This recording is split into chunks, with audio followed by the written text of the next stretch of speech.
वो अंदर ही अंदर घुट रही थी और मुझे पता भी नहीं चल रहा था। उसका चुप रहना मेरे को बहुत पसंद है, पर कभी कभी ये चीज़ें अच्छी भी नहीं लगती है।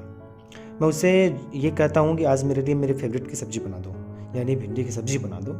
वो चुपचाप बना देती है और बिना कुछ कहे खा भी लेती है।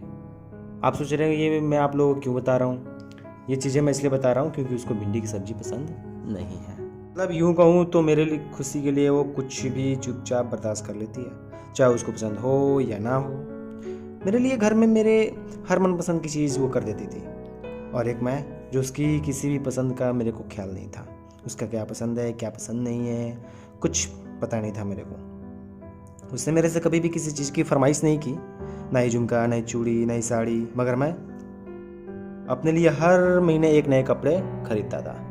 और मेरे जहन में ये भी ख्याल नहीं आता था कि उसके लिए भी कुछ लेते चलो।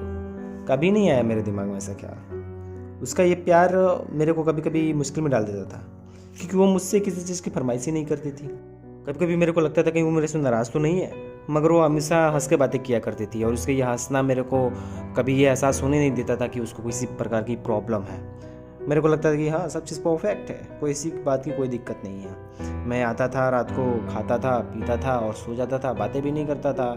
और सुबह उठता था, ब्रेकफास्ट करता था, नहाता धोता था, रेडी होता था और फिर निकल जाता था ऑफिस के लिए। बात भी नहीं कर पाता था उतना उससे। मगर एक दिन मैं ऑफिस में बैठा हुआ था, तभी कॉल आता है, और खबर सुनते ही मेरे हाथ से फ़ोन छूट जाता है, क्योंकि खबर सुनने के बाद मैं होश में नहीं था। मेरे कान सुन पड़ गए, हाथ काँप रहे थे, ये दुनिया मुझे बस सूरत लगने लगी। एक पल में एक खबर ने मेरा सब कुछ बदल कर रख दिया। मैं ऑफिस से निकलकर भागने लगा। कार थी मेरे पास कार थी, मगर मुझे होश नहीं था। मैं पैदल ही निकल पड़ा। मेरे दिमाग में कई प्रकार की बातें चलने लगी। अब समझ आ रहा था कि वो मुझे कभी किसी चीज़ की फरमाइश क्यों नहीं करती थी, वो चुपचाप क्यों रहती थी, वो कभी चांद तारों की बातें नहीं करती थी, वो कभी रोमांटिक बातें नहीं करती थी, वो मेरे लिए हर चीज़ क्यों बर्दाश्त कर लेती थी जो उसको पसंद भी नहीं था। मुझे धीरे धीरे ये सब बातें समझ आ रहा था, और मुझे खुद पे भी गुस्सा बहुत आ रहा था। खैर, मैं हॉस्पिटल पहुंचा। हाँ, मैं हॉस्पिटल पहुंचा क्योंकि उसने सुसाइड करने की कोशिश की थी। हाँ, उसने सुसाइड करने की कोशिश की थी, मगर शुक्र है कि उसी समय मेरा भाई आया था मिलने, जब वो सुसाइड करने की कोशिश कर रही थी। गले में उसने लगभग रस्सी डाल ही ली थी। तब तक मेरे भाई ने चिल्ला के सबको बुला लिया और उसको हॉस्पिटल लाया गया। अब वो ठीक थी। ये सब मुझे लगता है ये सब मेरे कारण हुआ है। आखिर मैं उसका हाल एक बार क्यों नहीं पूछा? ये सब बातें मेरे दिमाग में चलने लगी। जब मैं ऑफिस में रहता हूँ तो वो अकेली घर पे कैसे रहती होगी, उसका मन नहीं लगता होगा, और मैं कभी कॉल भी नहीं करता हूँ। मेरा तो टाइम ऑफिस में खैर कट जाता है, मगर उसका क्या?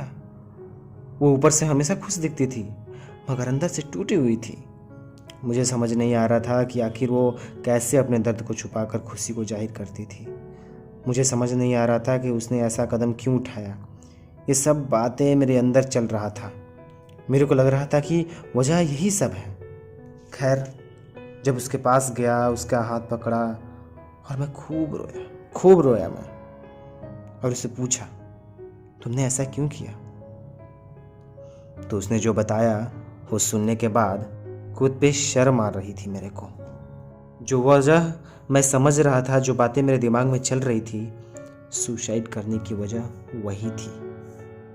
एक पल के लिए तो मेरी आंखें मतलब आंसू से भर चुकी थी, और मैं आंखें मिला भी नहीं पा रहा था उससे।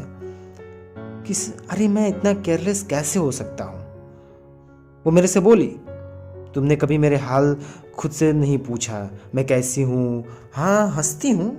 मैं हंसती हूँ तो इसका मतलब ज़रूरी तो नहीं कि मैं हमेशा खुश हूँ। ऊपर से हंसती हूँ तो ज़रूरी तो नहीं कि अंदर से भी खुश हूँ। जब मैं बाजार से आती थी तो लड़के मुझे देखकर सीटी मारा करते थे, और ये बात जब ये घटना में आकर तुमको बताती थी तो तुम बोलते थे कि जाने दो, उनका काम है वही सब करना, उनको कोई मैच्योरिटी नहीं है, उनको शिक्षा नहीं है उनके पास। तुम फिलॉसफी छाड़ने लगते थे।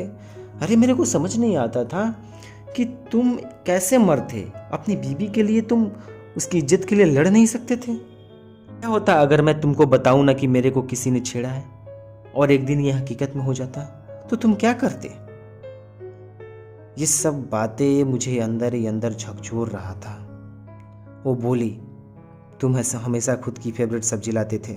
मैं सोचती थी कि तुम भी कभी मेरे लिए फेवरेट की सब्जी लाओगे, मगर तुम कभी नहीं लाए। कभी खुद से ना ही साड़ी लाए, ना ही चूड़ी लाए, कुछ नहीं लाए। एक औरत को क्या चाहिए? एक औरत को यही चाहिए ना कि उसका हस्बैंड हर छोटी छोटी बातों का ख्याल रखे।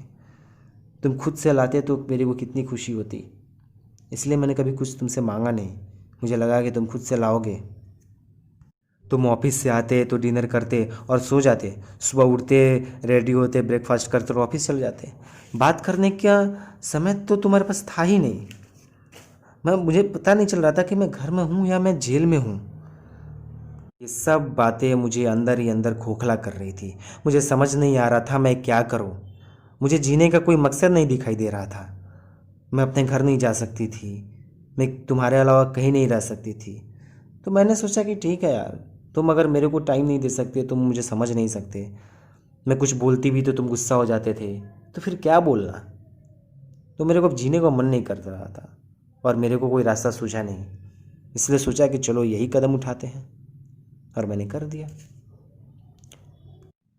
इस घटना के बाद मुझे एक चीज़ समझ में आया, मत करो इंतज़ार कि सामने वाला खुद से तुम्हें कुछ बताएगा, क्योंकि आज के ज़माने में हर हंसते हुए चेहरे के पीछे दर्द है।